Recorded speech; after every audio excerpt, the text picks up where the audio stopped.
Alright, so I got an example here. According to the previous video, I explained that there's those questions that are going to be asking in terms of the relationship or the relation between a cubic function and its derivative function, right? So this question was from one of the previous papers and it was question 9, and it is a perfect example for me to actually explain that, right? So the following is how we tackle this type of questions. So you're going to have to go through the video and watch the full of it for you to be able to understand how we tackle this type of questions. I'm going to explain the characteristics or the relationship between the cubic function or a cubic graph and its derivative function or its derivative graph. Right.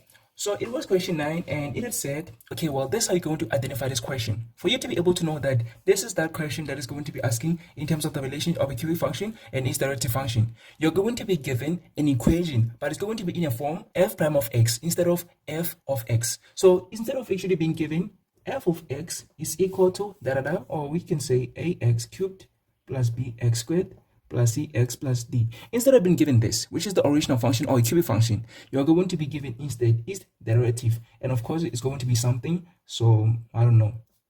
Let me just generalize it here. So instead of you being given the f of x, you're going to be given f prime of x. So if in the examination or when you open the paper and they say, go through the paper and you get to this question and you see that you've been provided with the derivative instead of the original, then you're going to have to apply the characteristics relating to the relation of a cubic function and its derivative function. So this is how you're going to do that. First of all, I'm going to write down the characteristics that relates the two graphs. So we have a cubic graph here,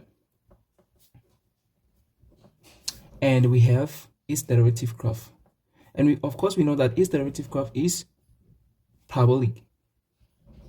Okay, so this one is cubic, and its derivative is parabolic.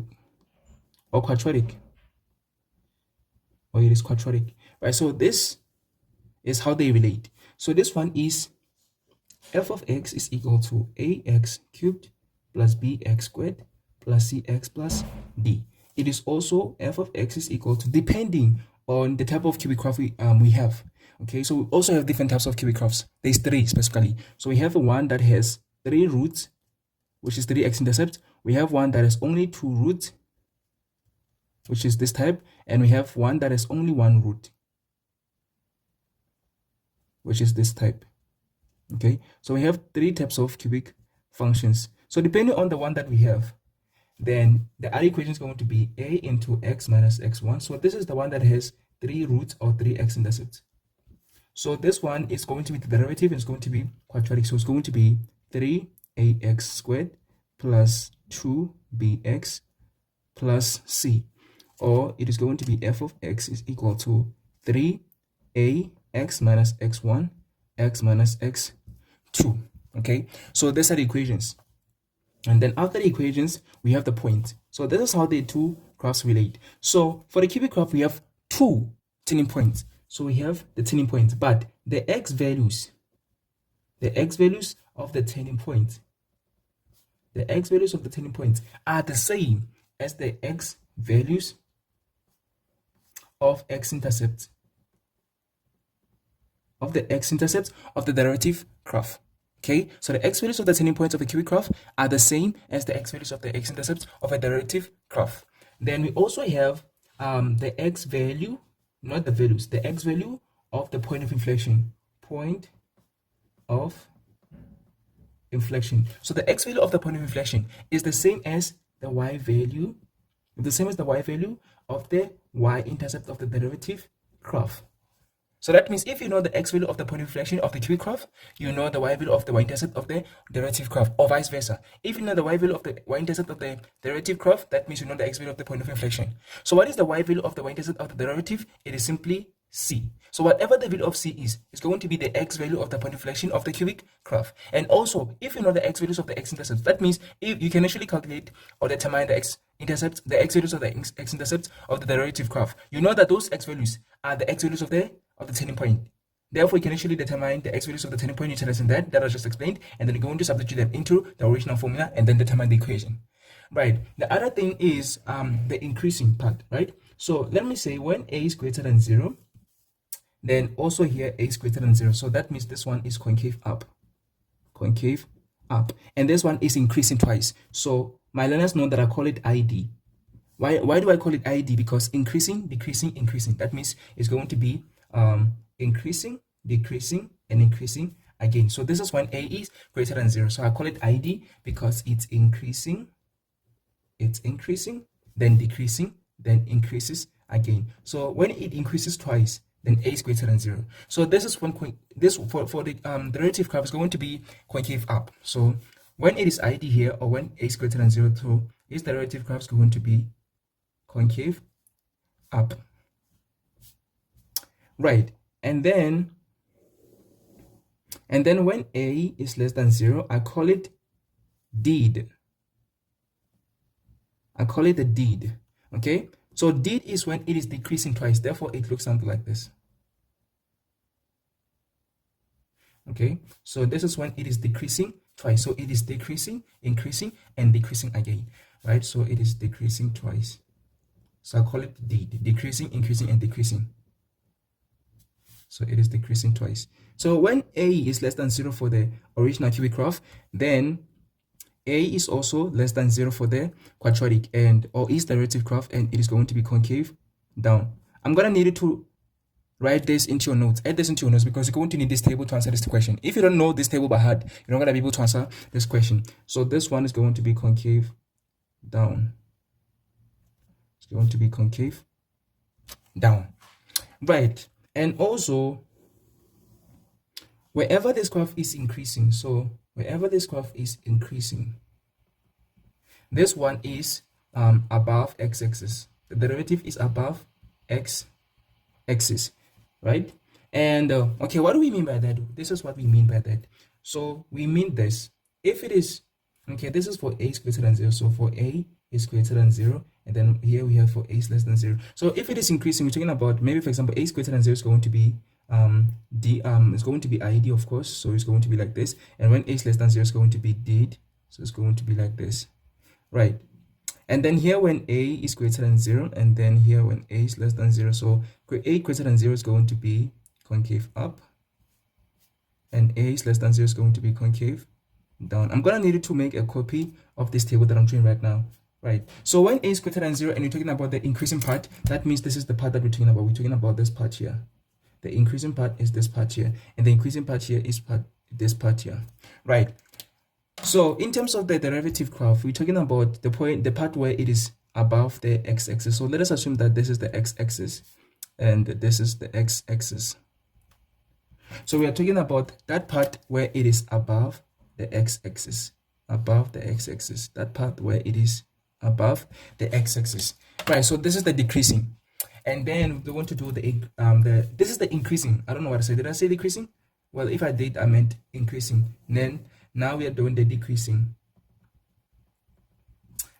So when it is decreasing, the derivative graph is below the x-axis, and when a is greater than 0, a is less than 0, a is greater than 0 is gonna be the it's going to be the d. What am I doing? It's going to be the ID actually.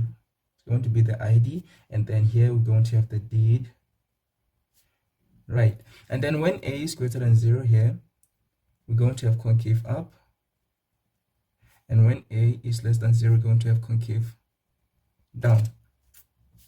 So we're talking about the part where it is decreasing, and this one is below, right? So for decreasing, it's going to be decreasing here and here as well, and then it's also going to be decreasing. What am I doing? Oh my god, do you see that I've just messed up? This is, oh my god, I don't like making a mess, so I'm just gonna erase this because you're copying this. I don't want you to copy this mess, so please excuse me here. I'm just gonna erase all of this. Okay, please ignore that. Let me just quickly just do this. So I'm gonna pause the video and then I'm gonna continue again after I'm done with this. So please excuse me for a second. All right, now let me shift a little bit down so that I may continue with the decreasing part of it, and that's gonna be the end of this table. And then of course after that I'm gonna go to answer the questions. All right, let me just quickly continue with this table. So the only part that is remaining is the decreasing part. So when the cubic graph is decreasing, the its derivative graph is going to be below the x-axis. And of course, we're going to have to consider both options where a is greater than 0 and when a is less than 0. The same applies to its derivative graph. So when a is greater than 0, we're going to have the ID, and when it is less than 0, we're going to have the deed. And then for when a is greater than 0, for its derivative curve is going to be concave up. And when it is less than 0, it's going to be concave down. Right. So we're focusing on the part where it is decreasing. So the part where it is decreasing is here. And it is also here and there. So that is the part where it is decreasing. And let us assume that this is the x-axis. And the part where the graph is decreasing is here. The part where it is below. What am I doing? Yo, somebody's bewitching me. I'm sorry. Okay, let me just, oh my God, I can't do that. I really can't. I don't know how to fix this. The part where it is below, please excuse me for that, all right? So please excuse that. I didn't mean it. I'm talking about the part where it is below. I'm talking about the part where it is below. This is the part where it is above, which is the blue one. Okay, so this is the part where it is above. I'm talking about the part where it is below. So I'm talking about this part here, where it is below. And of course, just to be consistent, just because I have the blue on this one, I might as well just have the blue on that other one. Right, so I'm talking about this part where it is below. So this is where the cubic graph is decreasing. Okay, so they're going to give you the derivative. Most likely, let me actually shift a little bit down. I mean up. All right, so most likely, I want to make sure that you can actually see the whole table and you're going to be able to copy it. So I'm going to advise you to take a screenshot of this because it may actually take you longer to copy everything. By the way, I'm going to move on to the next questions, right? So they're going to give you the information regarding the derivative, and they're going to need to determine maybe the equation, or they're going to need to determine the other points, like the points, the turning point, the point of inflation, and so on, and the x-intercept. So they're going to give you the derivative information, and you're going to have to move to the cubic. So they're going to give you the derivative information. You're going to have to shift to the cubic, or you have to provide them with the cubic information. So this is how the two graphs relate, or this is how this is the relationship between them. Okay. So I'm going to need to copy this table or take a screenshot so that you may edit into your notes. So I'm going to give about 5 seconds to do that. 1, 3, 5. Right, so I'm going to go to the next page. I hope that you have gotten this table. I'm going to go to the next page to answer these questions. But before I go to the next page, let me just answer maybe 9.1 and 9.2 on the space that I have here, because I don't want to waste any space at all. Right, so let us get into the first question. Before we get into the question, there's a certain information that have been given. So they're saying, for a certain function f, the first derivative is given as f prime of x is equal to 3x squared plus 8x minus 3. So this is how you answer this typical question, right? So of course, I told you that you're going to be given information regarding the derivative graph, and you're going to need to determine the information regarding the cubic graph. So what they've given us is the equation. They've given us the equation. They said that the equation is f prime of x is equal to 3x squared plus 8x minus 3, right? So we know that this is the derivative, and of course it is quadratic. If we had to move to the original, which is cubic, we'd have to say, well, the derivative of the cubic, we know that the derivative of the cubic, we know that it must be 3ax squared plus 2bx plus c. We know that the derivative of the cubic function must be like this, right? So we know that the derivative of the cubic function must be like this. So we have been provided with the information regarding the derivative of the cubic function, but we know that this is supposed to be the derivative of the cubic function. So we can actually determine the a, the b, and the c by relating the two. Before we get into the questions, this is something that you should actually do. So the first step is to say, okay, well, I've been given the equation of the derivative of the cubic function, but I know that from the equation of the derivative, from the equation of the cubic, which is this one, which is ax cubed plus bx squared plus 6 plus d, I know that its derivative is going to be 3ax squared, which is here, plus 2bx, which is here, plus c. I know that its derivative, generally, it is this, 3ax squared plus 2bx plus c. So if I know that this is the general one, and they've given me the specific one, therefore I'm going to equate them. I'm going to compare them and be like, okay, so we have x squared here. That means 3a must be equal to 3. Then we have x here. That means 2b must be equal to 8. And then we have c here, we have negative 3. That means c must be negative 3. Okay, so that is the first step that you're going to need to do before you even get into the questions. So it's going to be like, this 3a here must be equal to that 3, because x squared is still x squared. So we're going to like 3x equal to 3. And then, of course, we're going to divide both sides by 3 and get that a is equal to 1. What about b? We're going to like this 2b must be the same as 8 because they must match up, right? So we're going to be like 2b is equal to 8, divide both sides by 2, we get b is equal to 4. Of course, c is going to be negative 3, obviously. So c is going to be equal to negative 3. Now that we have the a, the b, the c, we can actually say f of x, which is the original, is equal to, well, we said it is ax cubed plus bx squared plus cx plus d. But we have found out what a, b, and c are, although we have not yet found what d is, right? But we know that a, b, and c are 1, 4, and negative 3 respectively. Let me go to the next page to continue with this question. Please excuse me for a second. All right, so we have been provided with f prime of x is equal to 3x squared plus 8x minus 3. And we said that we know that the original is f of x is equal to ax cubed plus bx squared plus cx plus d. Therefore, its derivative is 3ax squared plus 2bx plus c.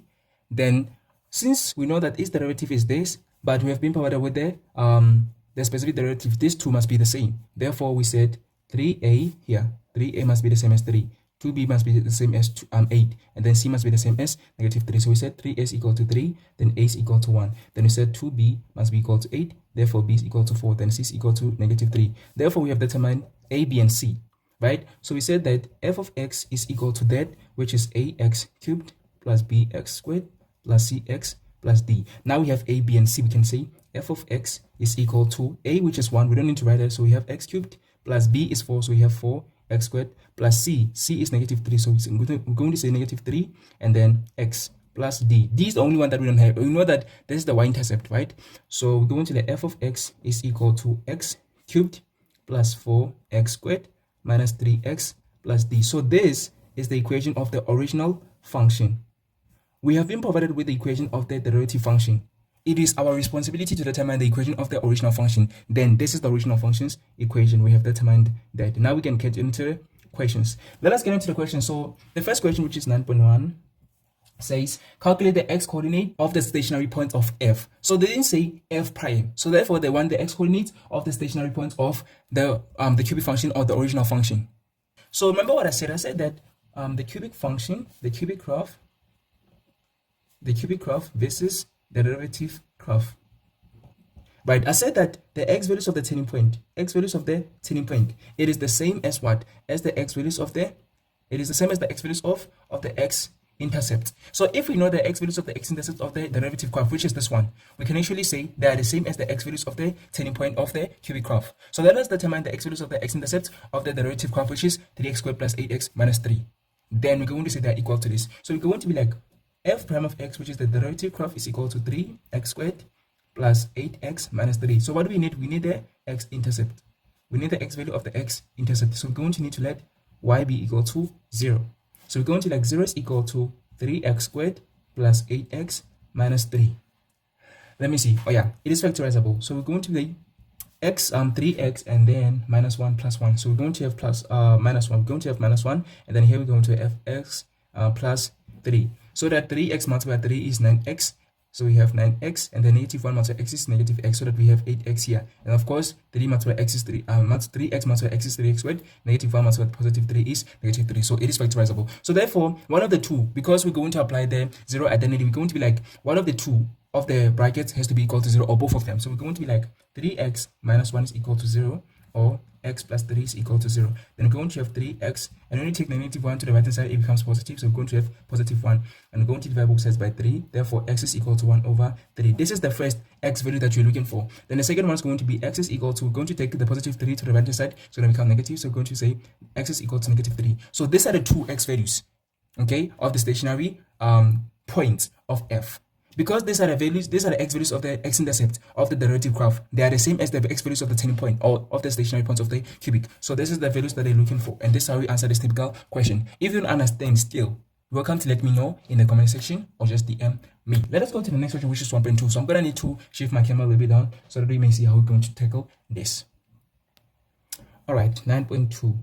So 9.2 says, for which values of x is f concave down? So they've given you information of the derivative graph, but they're asking you questions relating to the cubic. That is why you need to know the relationship between, or how they relate, the derivative graph and its cubic graph. or the cubic graph and its derivative graph. You need to know the relation between the two because they've given us information regarding this, but they're asking questions relating to this. You know what I'm saying? So that means technically, after giving you the information regarding this, they've given you information regarding this. You just need to know how they relate. Right, so they want the values of x for which x is concave down. So what determines the concavity of the cubic graph? It is the point of inflation. If you remember the table that I just drawn previously, I said that the point of inflation of the cubic graph relates to the y-intercept. It relates to the y-intercept of the derivative graph. And I literally said that the point of inflation, I said the point of inflation of the cubic graph, it matches up with the y value. It matches up with the y value of the y-intercept. So we're going to be like, what is the y value of the y-intercept of the derivative graph? The derivative graph is 3x squared plus 3x minus 3. Therefore, the y value is negative 3 because the y-intercept of the derivative graph is 0 is to negative 3. So the y value is negative 3. So this negative 3 is going to be the x value of the point of inflation of the cubic graph. Therefore, the x value of the point of inflation of the cubic graph is x is equal to negative 3. Okay, so this y value of the derivative graph, the y value of the y-intercept of the derivative graph is the same as the x value of the point of inflation of the cubic graph. Therefore, we have this as the x value of the point of inflation. So they're saying to us, for which values of x is f concave down? Because the derivative graph is 3x squared, therefore a is greater than 0. It means that it is concave up. So concave up of the derivative function, it goes with, or it matches up with the ID. It matches up with the ID, where the cubic graph is increasing twice. So when the derivative graph, which is the quadratic, is concave up, it matches up with the ID type of cubic graph. So they want the x values for which it is concave down. That means they want this part here. They want this part here. This is x is equal to negative 3 is the point of inflation. The point of inflation is the most middle part of the whole curve or the whole function. Okay, it is the midpoint of the whole function. So it is at where x is equal to negative 3. So they want the part where it is concave down. That means from negative 3 all the way to negative infinity. So that means from negative infinity up to negative 3. Okay, so we're going to be like x is an element of real numbers from negative infinity, which is excluded until negative 3. So this is the values of x for which the function here is concave down. This is what you're talking about. The function, the part where the function is concave down is here, where the x value of the point inflation is equal to negative 3. Where did we take that from? From the y value of the y-intercept, from the y value of the y-intercept of the derivative function. So it is important for you to understand the relationship between the derivative function and its cubic function. Right, so this is how we're going to answer this question. Or we may actually just say negative infinity is less than x and x is less than negative 3. Now let's go to the next question, 9.3. So 9.3 says, determine the values of x for which f is strictly increasing. Okay, so remember that I said, well, we know that the derivative function is concave up, and we're going to assume that this is the x-axis, and where it is above the x-axis is where the original function or the f is increasing. Where the derivative is above the x-axis, it is where the original function f is increasing. So we're going to say this is the ID, which is increasing twice. So where it is increasing is from negative infinity to the first turning point, and from the second turning point all the way to infinity. Right, so this is the relationship between the derivative function and the cubic function. Okay, right, so this is when the derivative function is above. So where it is above the x-axis, that is where the original function is increasing. So because they said strictly increasing, it's going to be from the x value of the turning point to the left, and the x value of the other turning point to the right. So it's going to be the x-intercept. So remember that I said that the x value of the turning point of the cubic function, they relate to the x-intercept, the x value of the x-intercept of the derivative function. Do we know the x values of the x-intercepts? Yes, we do. What are the x values? They are here. So these are the x values of the x-intercept of the derivative function. So they are 1 over 3 and x is equal to negative 3. Therefore, it means that the first x-intercept is negative 3 and the second x-intercept is 1 over 3. So since these are the x values of the x-intercepts of the derivative function, they are going to be the x values of the turning points of the cubic function. Therefore, we're going to have negative 3 here and 1 over 3 there. So since they want the values of x for which the f is increasing, strictly increasing, it's going to be from negative 3 to all the way to negative infinity, and 1 over 3 all the way to positive infinity. So we're going to be like from negative infinity, so from negative infinity all the way to negative 3, and they're both going to be excluded. And then what is it? union from 1 over 3 to positive infinity. So that's how we're going to answer this question. We're going to be like, it is from negative 3 all the way to negative infinity, or from 1 over 3 all the way to positive infinity. So I hope that is clear and you understand how we get to the question. Let me just shift a little bit to the right so that I may have enough space. Right, so this is how we answer this question. We're going to be like, x is an element of real numbers from negative infinity to negative 3, and then union, then from 1 over 3 to positive infinity. So from here, negative infinity to negative 3, then from 1 over 3 to positive infinity. Right, so this is how we answer this question. What you need to know is that the x value or the x values of the x-intercepts of the derivative function are the same as the x values of the turning points of the cubic function. That is all that you need to know. Let us get into the last question, which is 9.4 for this video.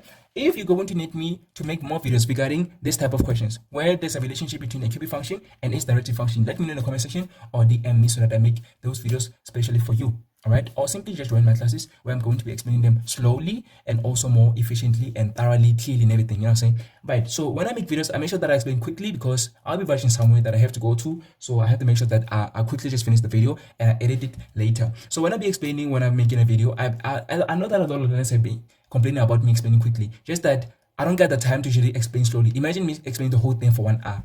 You know what I'm saying? So I don't got that time. That is why I have to speak quickly and I have to just go through the whole the whole question or me explaining whatever that I wanna teach or explain in the video. Okay. So if you don't understand, then let me know and we can actually speak about it. 9.4 says, if it is further given that f of x is equal to ax cubed plus bx squared plus cx plus d, which is the standard form of it, and f of 0 is equal to negative 18, determine the equation of f. Well, they've given us that f of 0, they said that f of 0 is equal to negative 18. It means that x is 0, x is equal to 0, so y is equal to negative 18. Therefore, we have the point 0 is to negative 18. So we have the point 0 is to negative 18. What is the type of point where where x is equal to 0? What is the type of point where x is equal to 0? It is the y-intercept, because y-intercept is a point where x is equal to 0. So it means that this point that has been given is the y-intercept. Remember that in the equation here, this equation here, we said the equation of the cubic function is x cubed plus 4x squared minus 3x plus d. D is the only point or is the only variable that we had not yet determined. We had determined a, b, and c except d. I'm so sorry. I don't know who's calling. Okay, I don't like it when people be calling me when I'm actually recording a video. Anyway, we have determined everything, a, b, and c. We said that a is equal to 1, b is equal to 4, c is equal to negative 3. It's only d that we had not determined. they actually given us the d because it is the y-intercept. We know that d was the y-intercept of the cubic function. So they've given us that. Therefore, it means that a is equal to 1, b is equal to 4, c is equal to negative 3, and they've given us the d, even though they did it, what do we call this? They did it indirectly. So d is equal to negative 18. So now that we have a, b, c, and d, we can say f of x, which is the function, is equal to a, which is 1, so x cubed, plus b, which is 4, so 4x squared, plus c, which is negative 3, so negative 3x, plus d, which is negative 18. Therefore, the equation of the cubic function is x cubed plus 4x squared minus 3x minus 18. And this is how you get your full marks. I don't even know like how many marks this question was worth, but that's how you get all your marks. So the point of this video was to actually help you to remember that you had to know the relationship between a cubic graph and its derivative graph, and this is how they relate. X values of the turning point of the cubic graph are the same as the x values of the x-intercepts of the derivative graph. The x value of the point of inflection of the cubic graph is the same as the y value of the y-intercept of the derivative graph. Where this function is increasing is where the derivative is above the x-axis. Where this cubic function is decreasing is where the derivative graph is below the x-axis. And what else did I actually mention regarding this? I talked about the x values of the turning point, the x value of the point of inflection. I also talked about the point where it is increasing and so on. Okay, so when a is greater than 0 for cubic function, we're going to have id. That means increasing, decreasing, and increasing again.